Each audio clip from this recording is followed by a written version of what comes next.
Time is 6 p.m. Council of the City of Denison now convenes in regular session. Tonight's invocation will be given by Tom Hoover of Fusion Church in Denison. Let us pray.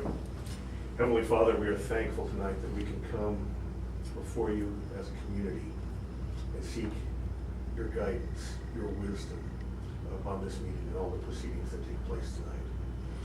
Father, I am so thankful and honored to be a part of this, to ask this blessing upon this group. Father, I pray that our community would be one that lives in peace and love, that there be peace in our streets and peace in our homes. Lord, that love would prevail in all that we do. Father, I pray tonight that any personal agendas will be placed aside for the good of the community and that your will would be done. We ask a blessing. We ask for wisdom. In Jesus' name, amen. Amen. Pledge allegiance to the flag of the United States of America and to the republic for which it stands, one nation, under God, indivisible, with liberty and justice for all.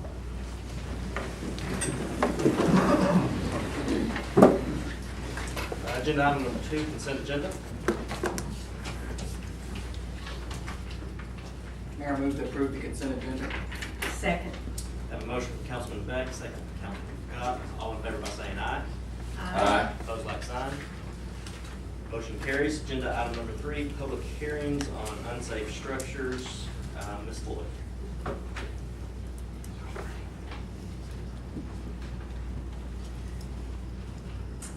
Mayor and Council, tonight we have 4 properties for your consideration for demolition.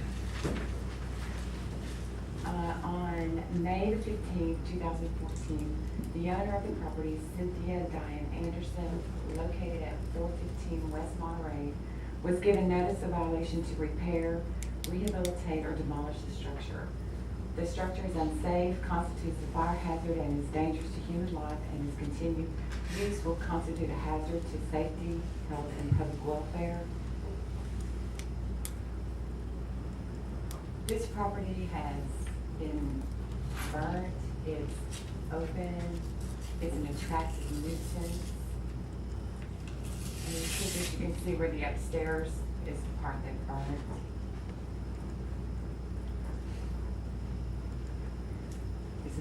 This is the inside on the upstairs.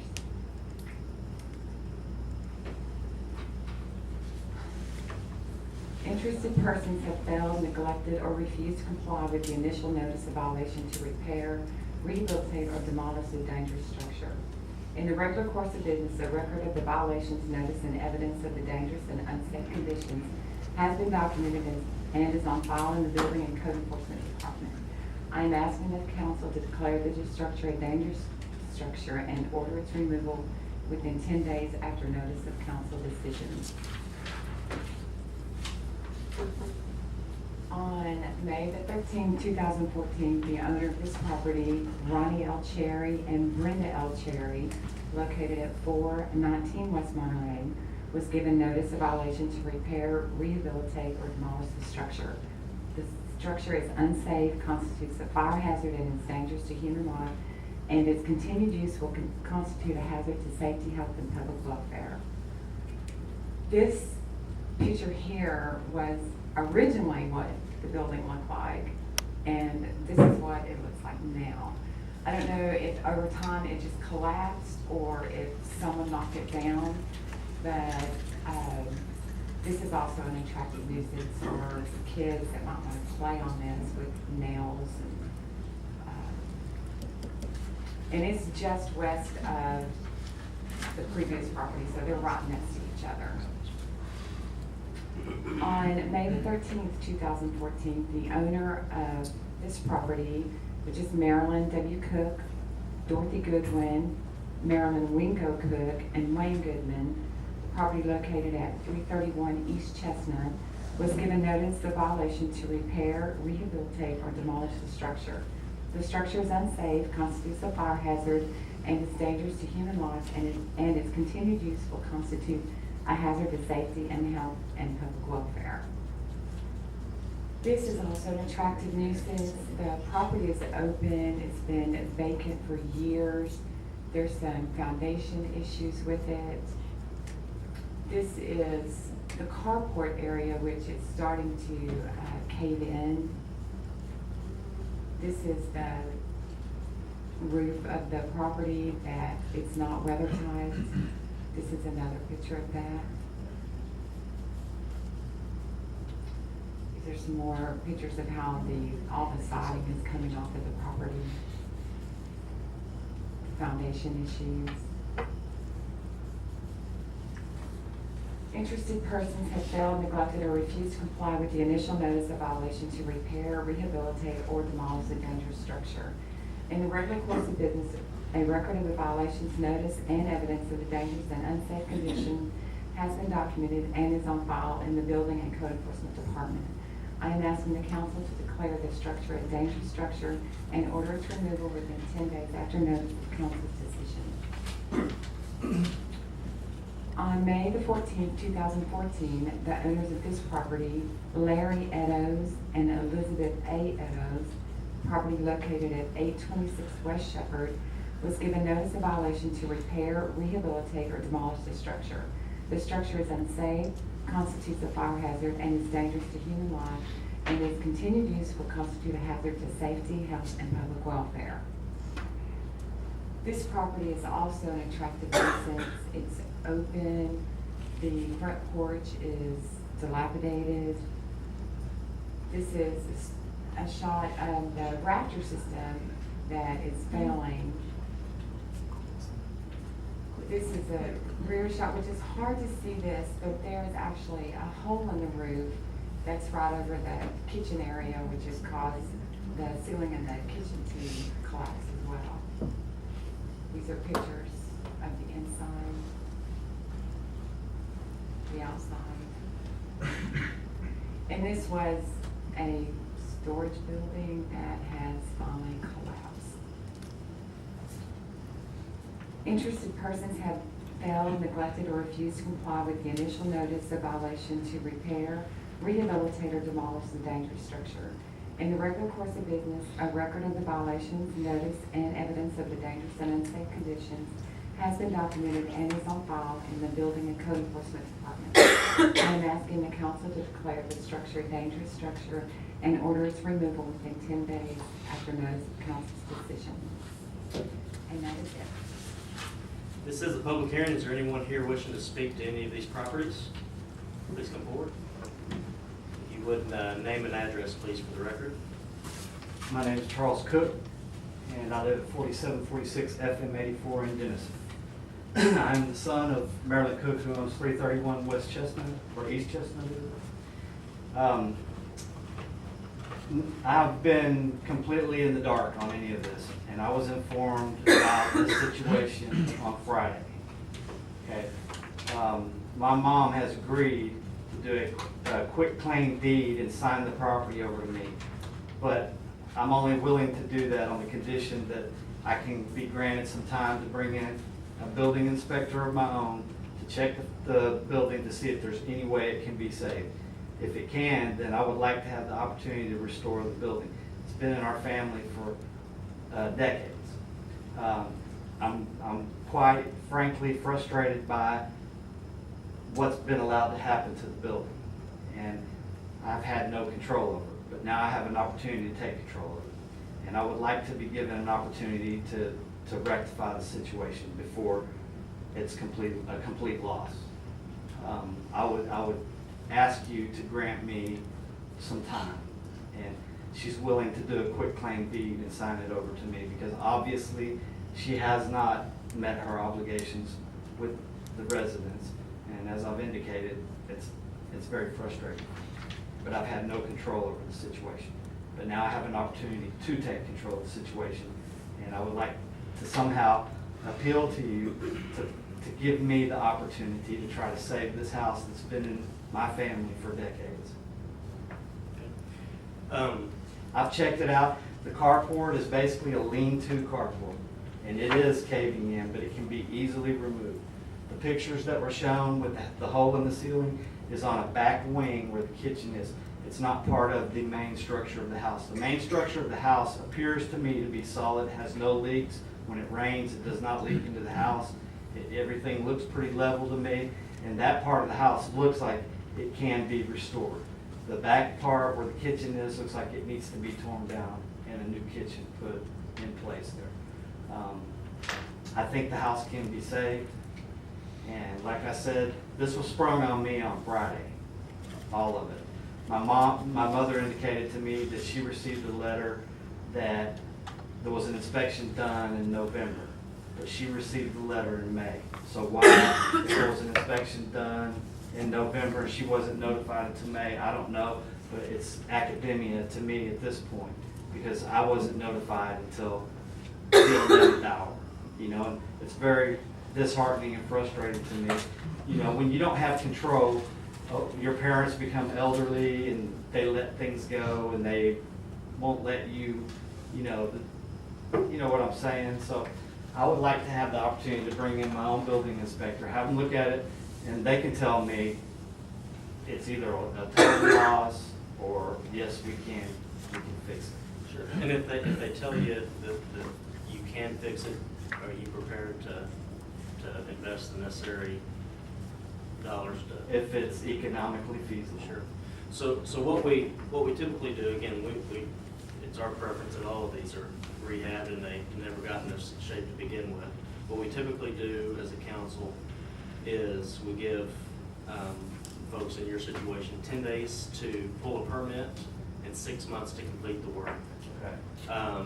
I think maybe since you're just now getting involved, that maybe we should extend our 10 days to 20 days. Will that give you enough time to get your building inspector lined out? Well, I was told I've already kind of got the wheels in motion on that, and I was told I could get the inspector within the next month. So that, a month is 30 days, but I would assume that I could feasibly get them within 20 days. I can't guarantee it, obviously, because like I said, I was only notified on Friday, and then we have Saturday and Sunday where you can't really get anything done. So I mean, I'm really kind of over a barrel over the whole thing. And but I have already spoken to somebody, and they definitely said they could do it within the next month. Okay. From my perspective, I mean, 30 days to pull a permit would be okay. But what I would encourage you to do, and I tell all of our folks this, is to make sure that you're fully aware of all the requirements when you start to try to rehab that structure. Things that you may not be thinking of today that expand into the electrical and the plumbing to bring it up to code. We always encourage folks to make sure that they visit with our building officials to make sure you are fully aware of what's And who is this person that I need to be working it with? would be Miss Floyd. So if you set an appointment with her, come by the office, and because again, I don't want you to spend any money and then you get into it, well, I didn't know that and I didn't know that, and you wish you hadn't spent the money. Well, I would like to have done this years ago, but Understand.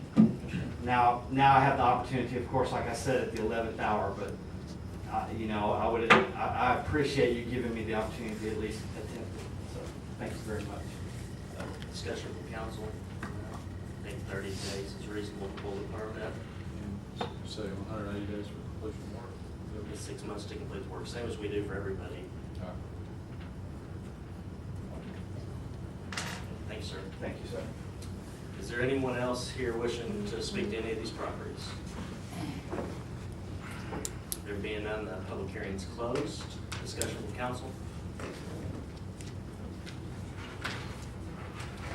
Mayor, I move to approve for demolition all the homes on the list with the exception of 331 East Chestnut, and have that be added for the 30 days to pull and 6 months to complete on that. Second. You want separate ones?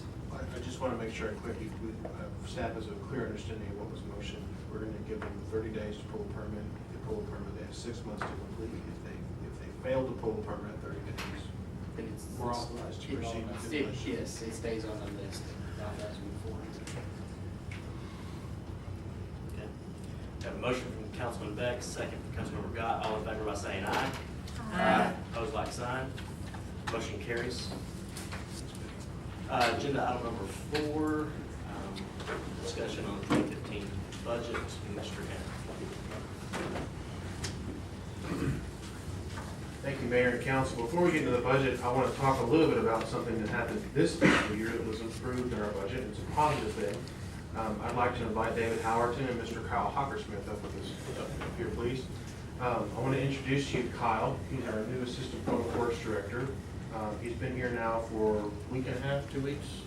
About 2 weeks, and he's been fantastic. David, why don't you give us a little bit about Kyle's background, how excited you are to have him on board? Kyle comes to us from the Dallas-Fort Worth areas where he was raised and educated at UTA. He's a Maverick, almost a Longhorn is what I would say. But he worked in consulting field. He learned a whole lot about geotechnical and structural design work while he was going to school, and then got his degree. And after he completed his degree, he went to the city of Wichita Falls and stayed there for about 4 years. And then he went to the city of Louisville for about 1.5 years, and still was looking around for something that might expand his opportunities to go more into management than just design. And he'd been with a couple of big cities. He's got a large family, 4 children, 7 and under, and he wanted a nice place to raise them, and he found us and we found him. And he's done remarkably well, better than I ever imagined. And I'm really looking forward to what our department can do with him on the team. I'm very excited. Bye, Dave. Very glad to be part of the team. Thank you, sir. I always thought they called Maverick Shorthorn. I had to do it, I apologize. All right. So this changes we've made to the budget since the last meeting. Council asked us to look at specifically what it would cost from a private sector standpoint to do some of the duties that we had identified for the urban landscape superintendent. And we're in the process of getting that data together in order to get a fair number. We're preparing a formal RFP that we'll put out in the field and get a real number on. These are the areas that we want the company to look at. These are the services we want the company to provide. It'd be an apples to apples comparison between what this position would be doing and what this firm company would be doing. And that will probably more than likely bleed in the next fiscal year. So what I'd like to do with those dollars is keep them in the budget just like they are, with the understanding that we're not hiring anybody until we have this answer to the question. This would allow us to move the budget process forward. The RFP would then come back to council, and council can make a decision on what they want to do. We know the cost of the employee, we know the cost of the RFP. Council can decide to make a decision at that point in time, either way. So that's what we'd like to do going forward there. Question. How do we get our baseline on what our expectations are for the maintenance of the? It's a great question. We had a meeting with David, Kyle, and Sonny, and Doug, Holmes, everybody who's involved in parks maintenance. And we sat down and identified what are the areas that this person and where this company would be required to look at and maintain. What duties would they have from a planning standpoint, from a construction of new beds, irrigation, that sort of stuff. And what level of service are we expecting? So in those areas that are high traffic, high visibility, like Main Street, for example, we expect a weekly review of beds to make sure that we're getting maintained on a regular basis, especially during high growth season, weeds and those sorts of things. Unless areas that aren't quite as well frequented by the public, there'd be a lower standard of care because they're just not viewed as often. That sparked a larger conversation, Ken, that we're in the process of getting a staff recommendation for council to consider on, which is what's the standard of care for our entire park system. Those parks that are well enjoyed by the public, like Waterloo, one of the most popular regional parks in Texoma, And so what is that standard level of care we want to provide? And then,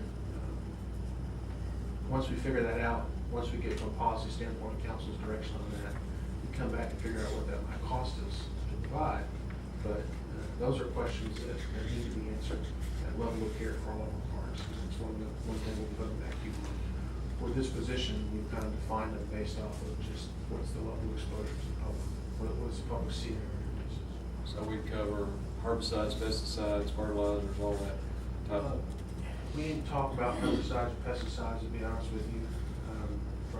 From our standpoint, we have to have an applicator license to spray that stuff. We have one in-house, so that's something we could probably do on our own. I really don't, my preference would be to spray herbicides in our beds. My preference would be to just pick the weeds, especially on the ones on Main Street, because they're just the size of them. But all that, we could probably look to the vendor to help us determine and let that be part of the RFP. What are you recommending from a service standpoint? What does your service delivery model look like? And translate that to a cost for us. Here's our expectation. Here's how they're going to provide for us, how they're going to provide that service. Does it answer your question? Yeah, my only concern is I'd like to see us use a professional type person to establish that baseline in order that we are doing an apples to apples comparison, because we may have the expertise in-house to establish the baseline, we may not. So I think we do. okay, that's fair. That's fair. I think we do. So what you have before you tonight is basically what our budget was and what our projected is going to be, and there's not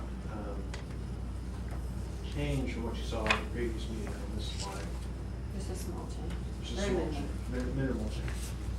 Because I update these every meeting. Every day. With revenue, yeah, with revenues and expenditures, because I want you to see the most up-to-date information. The bigger change, and one we probably need to spend some time talking about, is revenues for next fiscal year. The preliminary appraised values showed a $55 million increase in appraised value. I'm sure Renee will give you the dollar and penny the exact point. But that's the preliminary roll, and preliminary rolls 9 times out of 10 not going to happen. This time it happened, and so we have certified rolls now that it's about 55 million more. What's the number? 51. 51 million. Yeah, 51. $51 million above what our current rolls are. So that translated into more revenue, obviously, from the tax side. What Renee and I then did is we went back to revenue projections and reduced sales tax, reduced, I think, some solid waste numbers. But we also added in. We added in the tax revenue increase, and I came back and upped our sales tax numbers and our solid waste numbers by 50,000 apiece, just because I think we're going to be there, just off my experience with things. But what we have is revenue numbers that are more home, and this is something that we do throughout the budget process. We continually look at our numbers every time we get new revenue figures in and look at what it does in the budget. So what you're seeing here is one more month into the process, and numbers that are that much more solid. We obviously have to take into consideration the taxable value increase. Got to, and so that's what that number does for us. What we do not know yet still, from the expenditure side, is what our medical insurance costs will be. I visited with Linda Schauf with TML last week, and we spent some time talking about this.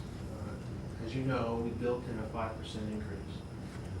She thinks it'll be, she said, on average, the system is around 7%.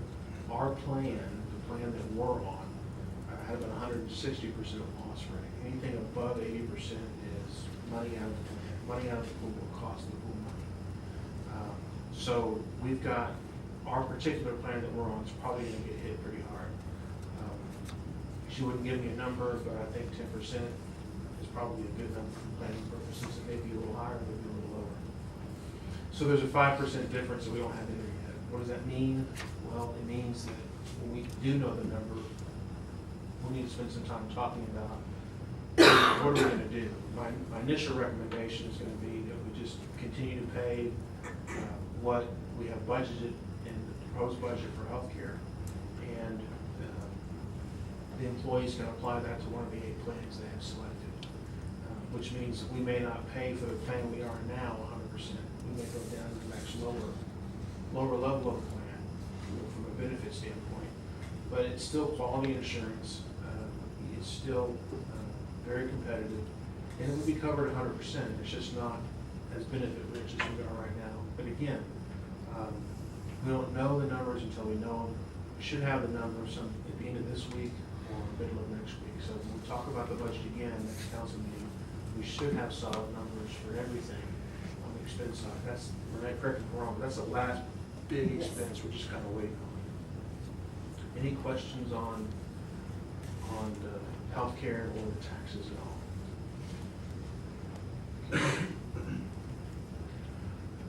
Utility fund, again,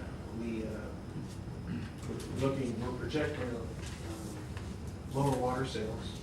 Again, we've got another month kind of behind us. The rain is wonderful. Everybody loves it. My grass looks like Ireland. It's just fantastic. In fact, I woke up last night kicking myself because my sprinklers were on. David sent me a message saying thank you. But, I was not happy because we've had so much rain. It's impacting our water revenue, and we recognize that in these numbers that you'll see here. I don't think there's any cause for alarm, but water revenues are going to be down than what we originally budgeted, and that's not a real big surprise given the July. Renee, are there any other changes to the utility side? No, most of it was in the water revenue. So it is. Again, from a personnel standpoint, I would encourage council to wait until we know what a true expenditure portfolio and revenue portfolio is, and that'll happen at the next council meeting. If you do decide to do something from a staff standpoint or compensation, my personal professional recommendation is that you do look at mid-year adjustment. It buys us 6 months for 1 year. Despite the fact that taxable values are up, I still think there's a laundry list of things that need to be done in this community that aren't being done, and they won't be done until we have the general fund revenue to fund them. There are deferred maintenance. We still don't have what I would consider a realistic street maintenance budget. All these things are paid for with general fund dollars, and that's one of the reasons why staff's not recommending a reduction in the tax rate. Another reason is that as the hospital comes off, I want to make sure that our tax rate can sustain that increase without triggering a rollback provision. So I just think it's prudent to keep the rate where it's at. If we didn't have legitimate, not even wants, but needs from a maintenance standpoint, from an operational standpoint, in the city, I'd be the first person going on reducing the tax rate. But we have legitimate long-term needs that need to be addressed, and the only way they're going to be addressed is with revenue, which is why we've kept the tax rate where it's at over the last 2 fiscal years. And why I would argue that we need to keep it at the same this fiscal year and potentially the one going into next fiscal year. Any questions on that at all?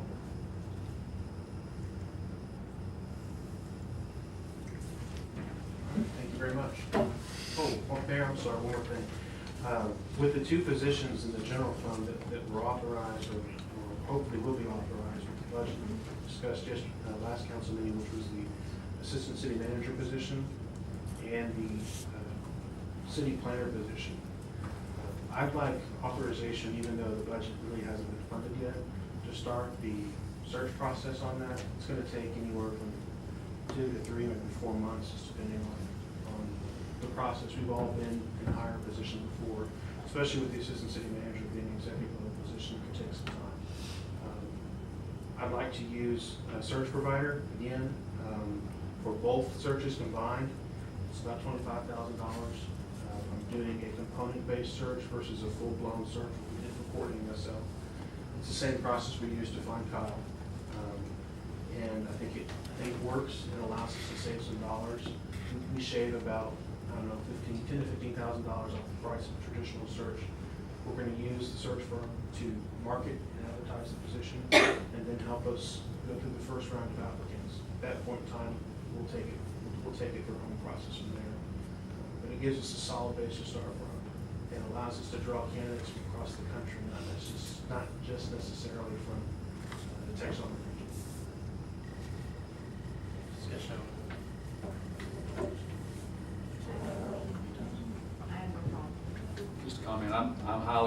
us doing that with the success we've had in the past, hiring you and Courtney and Chief and all our recent hires. I think we've got a good plan. I think we need to continue with it, so. Appreciate that. I agree with Okay, thank you very much. The council will now go into executive session pursuant to chapter 551 of the Texas Government Code to discuss donations of property to the city, 920 West Bond, discuss the appointment of the municipal judge, and also to discuss financial information regarding a prospect that we are negotiating with, attention to the facility, pursuant to chapter 551.087. Time is 6:39.